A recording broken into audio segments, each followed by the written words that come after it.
There will be diesel shortages in the United States coming up if the Strait of Hormuz does not open very soon. We're in almost, I think, week 12 of, it's about week 12 of the war on Iran, a war that Trump started on purpose. It was a war of choice. He didn't have to do it. The Strait was completely open before Trump attacked Iran, but he decided that he needed to appease his handler, Netanyahu, and he needed to attack Iran. Since then, the Strait has been closed because, of course, this is a leverage point with Iran, because Iran is saying, hey, this is the only way that, these are the cards we have to play, is control over the Strait of Hormuz, because the world needs energy and oil, hydrocarbons, helium, etc. So that's where we are. Now, the diesel shortages will come to America despite the fact that so many people are telling you bizarre things, like claiming that, oh, the U.S. is completely energy independent. We make so much oil, or we drill so much oil that we export millions of barrels a day. We have more than what we need.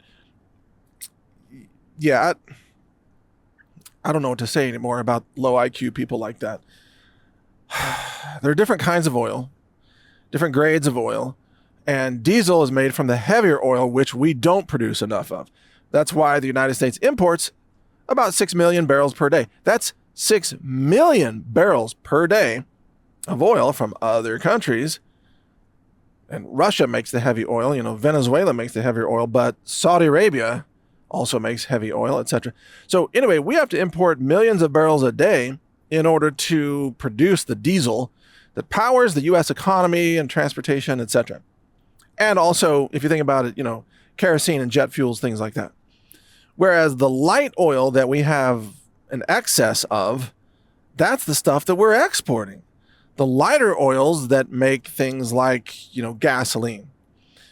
And yeah, I didn't say we're going to run out of gasoline. I said we're going to run out of diesel. But the thing is, diesel is what drives the economy. You can't run America without diesel. Not currently. Maybe if you fast forward 20 years and they've converted all the trucks over to EV trucks, everything's battery powered with, amazing new batteries, recharged by like Mr. Fusion machines, from Back to the Future, then we don't need the diesel. But today we need the diesel. Without the diesel, we can't function. Without the diesel, your food doesn't get delivered to your grocery store.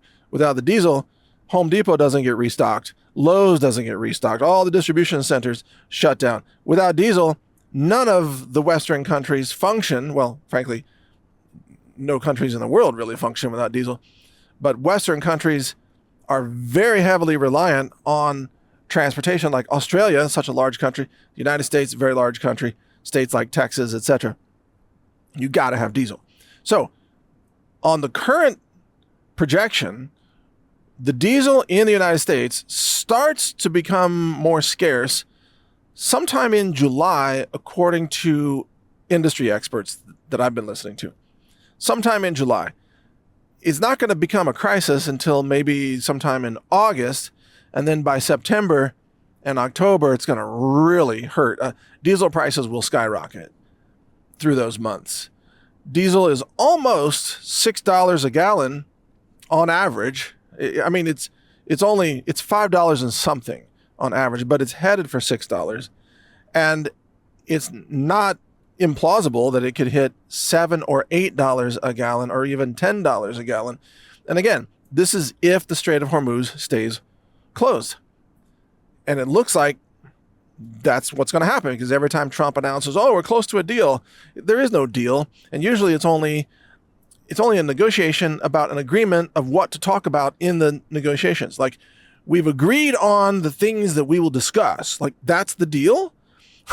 That's not a deal. That's just a conversation. You've agreed to have a conversation, but you haven't agreed on a deal. But Trump calls it a deal, and everybody cheers. Oh, great, it's over, peace at last. Nope, that has not happened. So it looks like diesel is going to be in very short supply, late summer and beyond. And that's going to be rough. Of course, diesel is also used in all the tractors that grow the food, plant the corn and harvest the corn and cut the wheat, etc. So if you lose diesel, things start to look very bad very quickly in multiple sectors of the economy, agriculture, transportation in particular, but also construction. So think about all the construction equipment that you've seen, all the Caterpillar bulldozers that are, preparing grounds, excavators, track loaders, wheel loaders, skid steers, compact track loaders, whatever.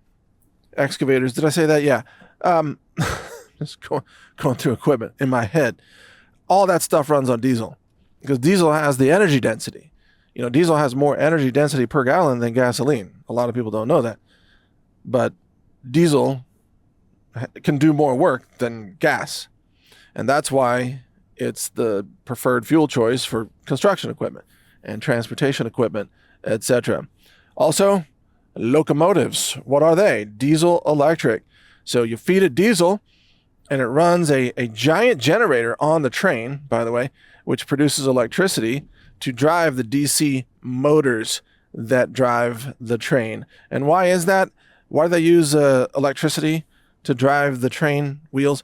Because DC motors have the same torque no matter what the RPMs. That's why. I'm not going to go into that, but that's the answer.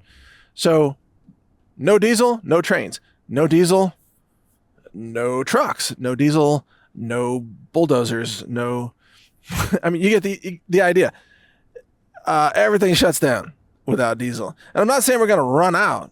We will always have some supply. It just won't be enough.